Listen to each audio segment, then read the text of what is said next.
আসসালামু আলাইকুম, সানজানা কিচেনে সবাইকে স্বাগতম।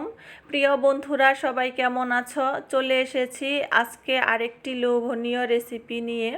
আজকে তোমাদেরকে আমি খুবই সহজভাবে আলু দিয়ে শুটকি মাছের একটা রেসিপি করে দেখাবো। আশা করি রেসিপিটা তোমাদের কাছে খুবই ভালো লাগবে। আমরা তো শুটকি মাছ কম বেশি সবাই খেতে পছন্দ করি, তারপরে যদি আবার হয় শুটকি দিয়ে এইরকম একটা রেসিপি, তাহলে তো কোনো কথাই নেই। তো চলো রেসিপিটা তোমাদের সাথে শেয়ার করে দেই। আমি এইখানে লইট্টা শুটকি মাছ নিয়েছি, এইটা একটু গরম পানি দিয়ে ধুয়ে পরিষ্কার করে নিয়েছি। আর এইখানে নিয়েছি আলু, খোসা ছাড়িয়ে ছোট ছোট টুকরো করে নিয়েছি। শুটকি মাছটার মধ্যে একটু গরম পানি দিয়ে ধুয়ে নিলে কিন্তু শুটকির গন্ধটা চলে যায়, তখন খেতে আর শুটকির গন্ধটা আসে না। তো আমি কড়াইটা বসিয়ে দিয়েছি চুলায়, দিয়ে দিয়েছিলাম তেল। তেলের মধ্যে দিয়ে দিয়েছি পেঁয়াজ কুচি, কাঁচামরিচ কুচি আর দিয়েছি গোটা রসুন, দিয়ে একটু লাল লাল করে ভেজে নিয়েছি। এখন আমি এর মধ্যে অল্প একটু পানি দিয়ে দিলাম, দিয়ে সব মশলাগুলো এক এক করে দিয়ে ভালো করে কষিয়ে নেব। দিয়ে দিলাম পরিমাণ মতো লবণ, আর দিয়ে দিলাম মরিচের গুঁড়া, হাফ চামচ হলুদের গুঁড়া আর ধনিয়ার গুঁড়া। আমি আজকে একটু রান্নাটা ঝাল ঝাল করেই করব, যেহেতু শুটকিটা কিন্তু ঝাল করে রান্না করলেই খেতে বেশি মজা লাগে। তো আমার মশলাটা কষানো হয়ে গেছে, এখন আমি এর মধ্যে শুটকিটা দিয়ে দিলাম, দিয়ে একটু কষিয়ে নেব।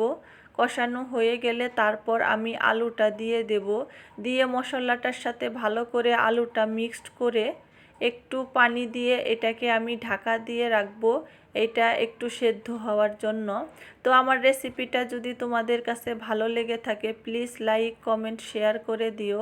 আর আমার চ্যানেলে যারা নতুন বন্ধু আছো, তারা প্লিজ আমার চ্যানেলটা সাবস্ক্রাইব করে আমার পাশে থেকে যেও। শুরু থেকে শেষ পর্যন্ত আমার সাথে থেকে আমাকে ফুল ওয়াচ দিয়ে দিও প্লিজ, আর একটা লাইক কিন্তু অবশ্যই দিয়ে দিও বন্ধুরা। তো দেখো বন্ধুরা, এটা আমার কষানো হয়ে গেছে। এখন আমি অল্প একটু পানি দিয়ে দেব। এইটা আমি বেশি ঝোলও রাখবো না, আবার একেবারে শুকিয়েও ফেলবো না, একটু মাখো মাখো করে নেব। তো পানিটা দিয়ে দিয়েছি, দেখো এখন পানিটা ফুটে উঠলে একটু ঝোলটা টেনে গেলেই তোমাদেরকে পরিবেশন করে দেখাবো কতটা লোভনীয় হয়েছে এই রেসিপিটা। তো ঝোলটা ফুটে গেছে দেখো বন্ধুরা। তোমরা অল্প সময়েই এই রকম মজাদার রেসিপি বাসায় করে নিতে পারো। খুবই সহজ একটা রেসিপি, আর একদম সময়ও লাগে না। তো দেখো বন্ধুরা, আমার এইটা প্রায় রান্নাটা হয়ে গেছে, আর ঝোলটা অনেকটাই টেনে গেছে। এখন আমি তোমাদেরকে পরিবেশন করে দেখাবো কতটা লোভনীয় হয়েছে। আর শুটকি কিন্তু খেতেও খুবই ভালো লাগে। তো দেখো বন্ধুরা, আমি পরিবেশন করে নিয়েছি। আজ এই পর্যন্তই, ভালো থেকো সবাই। আবার চলে আসবো আরেকটি নতুন রেসিপি নিয়ে। আল্লাহ হাফেজ।